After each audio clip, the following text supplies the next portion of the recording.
waaye woote gàmmu di ci régler say compte personnel yii xew léegi ci réew mi yi ci ëpp du gàmmu ay réception la waaw bu nit perte de temps jullit temps bi moo ngi daw fépp fu ñu la woo nga am xel yàlla bàyyiwu la te nga am xel nga toog ci tànt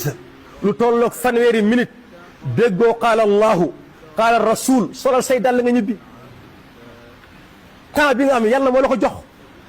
tànk yi moo la ko jox buñ lay woo ci yonent bi di la ko naxee nga ñëw ba foofu déggoo ko demal ñibbi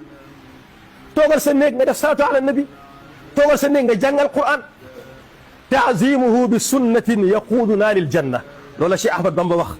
mu ne buñ ko màggalee ci sunna daf ñu yóbbu aljanna direct waaye woote gàmmu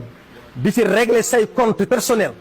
woote gàmmu di yóbbante ay wax woote gàmmu di faj sa soxla loolu du gàmmu Seydil Haaji Malick ba muy wax ñëw leen ñu gàmmu dafa ne ñëw leen ñu màggal guddi Seydina Muhammad waaye nañ ko màggal ci sunna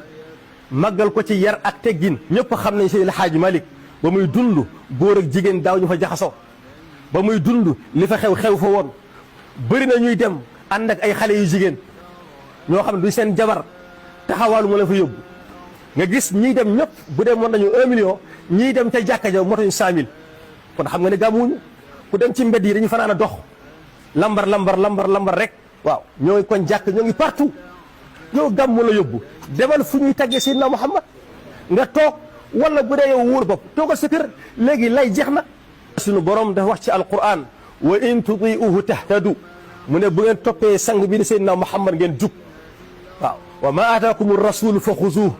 lu yonent bi andi téye leen wa ma naha ankum fantahu lu mu leen tere bàyyi leen lu tax wa ma yandiqu anil hawa moom du waxee bakkan Seydina Muhammad